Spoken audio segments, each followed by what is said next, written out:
Leonardo, volevo partire proprio da te. È stata la prima scelta, quella di Nino e di Chiara, Ma per come il loro potrei, ruolo? ma come potrei dire altrimenti? Che Avevi subito questa le è una idee. domanda che io penso che veramente non me l'avevo mai fatta in 30 anni, ma io avrei risposto così, chiaramente. Nei miei sogni di bambino c'erano loro due, è chiaro. Devo dire la verità, c'era un attore che mi chiamava la notte perché per il fuso orario e che lo voleva fare assolutamente la parte di Nino. E io ho detto Jack Nicholson, Jack, guarda, no, voglio fare la presa diretta, tu invece, io potrei fare anche un pochino un siciliano. Jack riattaccava, ecco, a parte Jack Nicholson che insisteva, che mi ha fatto un pochino traballare, poi Nino tutta la vita. Non avevi detto anche la Scarlett. Scarlett Johansson? Sì. Ci siamo incontrati, fidanzati, abbiamo avuto 2 mesi. E perché ti ha scelto me alla fine? Perché poi lei voleva fare il ruolo di Nino, la Scarlett, capito? Perché aveva detto Scarlett, io ho sentito Jack, dici che bello quello, bello fare quello. Sei veramente. Ho detto, Scarlett, Rossella, per piacere. Insomma, mi sembra che vi siete divertiti e volevo chiedere a voi due com'è lavorare con Leonardo alla regia. Quando lavoriamo siamo serissimi, giacca e cravatta, Sì. anche, cioè, il personaggio prima giacca e cravatta, Sì. poi Sì. andavamo ai costumi per vestirci secondo la scena, però prima e finiva ad ogni stop giacca e cravatta. Sì. considera che fuori dalla scena ci diamo del lei, Sì. ora non A guardare. volte del voi. Sì, però, e parliamo parecchio anche all'infinito. Sì. Io ora mangiare, poi dopo Sì, girare. Poi vuolsi così, colando Sì. che si puote ciò che si vuole. Capisci? Insomma. Capisci dove sei cascato? No, Sì. però che Te clima, pensavi niente che- male, niente eh? male.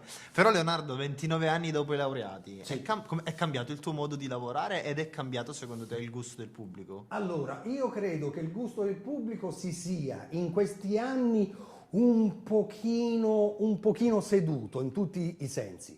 Se te pensi che prima c'era davvero il cinema e il film che passava al cinema passava dopo 4-5 anni in televisione ed era tutto molto acceso, molto caldo. Adesso con le piattaforme, adesso con i telefonini, adesso con gli iPad, dove hai tutto lo scibile cinematografico dentro i tuoi supporti, è chiaro che devi, nella maniera più assoluta, fare una proposta un pochino più particolare. Laddove prima i film li abbiamo scritti e qualcuno forse riletto poco, adesso c'è una concentrazione affinché si perpetui nel miracolo di far prendere una macchina, di cercare un parcheggio, di far pagare un biglietto. Io mi auguro veramente che questo film, Pare parecchio Parigi, compia questa missione che spesso e volentieri è diventata impossibile. Prima c'era un'allegria, ripeto, abbastanza anche spesso e volentieri scellerata, adesso bisogna fare delle proposte più precise. Chiara, Rino, nella cinematografia italiana c'è sempre tanto valore invece alla famiglia, la famiglia italiana. Non pensate che a volte possa essere anche però questo legame con la famiglia un vincolo, un limite? Ma no, io penso che la famiglia sia veramente un microcosmo incredibile. Credo che siamo italiani e si debba comunque parlare di, in generale registi e tutto, ma si debba parlare di ciò che siamo, di ciò che conosciamo. E parliamoci chiaro, la famiglia è quello, è ciò che ti schiaffeggia, ciò che ti aiuta, ciò che ti imbocca, ciò che ti fa dormire, che ti sveglia. E quindi penso che non ci sia niente di più bello di raccontare la verità, di raccontarla in maniera autentica con quelli che sono gli occhi e lo sguardo, in questo caso di un regista e di uno sceneggiatore, perché poi sono i suoi occhi, noi ci mettiamo, sporchiamo con i nostri colori, però sono gli occhi e la sensibilità di Leonardo, quindi io penso che soprattutto in un momento storico come questo, in una nazione come l'Italia, il parlare di famiglie, di quelle che sono le dinamiche che poi ti danno la vita, è un qualcosa di molto di importante. Io avevo una risposta uguale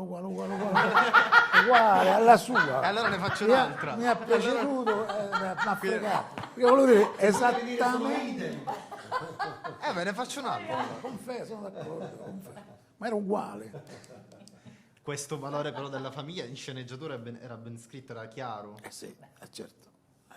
Ti hai fatto più o meno la stessa Di domanda. quello parla, di quello parla il film. E allora invece facciamo un attimo, in base, tornando a quello che dicevi prima Leonardo, che è molto interessante, perché il pubblico comunque, nonostante diciamo il luogo comune della crisi della sala, negli ultimi mesi ci dimostra il contrario. Film di Una Paolo ripresa, c'è un po', Cortellesi, certo. piuttosto che Oppenheimer, Barbie, cioè il Certo. pubblico sta tornando in sala, ma è soltanto perché non c'è più la pandemia, siamo ormai... Oppure c'è Guarda, un ritorno all'esperienza? Adesso ti lascio andare una risposta di una banalità tale che dovresti scrivere qui sotto, la risposta più banale. Io credo che il pubblico, dopo tanta televisione, dopo tanto stare a sedere nel proprio salotto, abbia riscoperto quella magia, perché l'ho riscoperta anch'io, ultimamente andando al cinema, quella magia fantastica di vedere un film anche italiano, dove non ci sono certamente i dinosauri che scoppiano nel cielo, 10 metri per 4. Anche questo film io l'ho rivisto ultimamente in una bella sala piena di gente e c'è un valore che è da 1 a 10, 10. Il poter ridere accanto a qualcuno, il poter vedere una bella fotografia, una bella storia, ripeto, anche piccola, locale, italiana, in uno schermo grande è veramente una goduria. Per quanto possa, perché tutti dicono, ma tutti abbiamo queste televisioni belle in Full HD, ma è piccolino, capito? E poi, sai, non mi ricordo chi diceva, che la televisione devi abbassare lo sguardo per guardarla, il cinema la devi portare lo sguardo al cielo. Anche su questo. Ce l'avevi uguale? Sì, no, solo il fatto della televisione no, che basta metterla bassa. La televisione abbassa, invece di metterla No, bassa. E poi c'è anche questa grande cosa, diceva lui, del momento di condivisione, l'idea di organizzare Sì. una serata, è un po' come quando si vuole fare una cosa bella, ti vesti bene, ti prepari, è anche un qualcosa di doversi togliere il pigiama. A casa, quando vedi film, anche tutti a mesi- casa, certo, mi ecco. mi vesto bene, no? Devo vedere un film. Però è anche quello, l'idea di fare anche un qualcosa di speciale. Io quando ero piccolina magari finivo un'interrogazione, adesso mi regalo una serata al cinema, adesso quindi ti prepari, ti fai bella, perché la vita poi è questo, è farsi dei regali, è un po' come quando mi lasciavo i bocconcini del re, alla fine la cosa che mi piaceva di più era i bocconcini del re. Ecco, secondo me andare a passare una serata al cinema è i bocconcini del re. Io direi che su Bocconci del Re ci dobbiamo salutare. Grazie mille.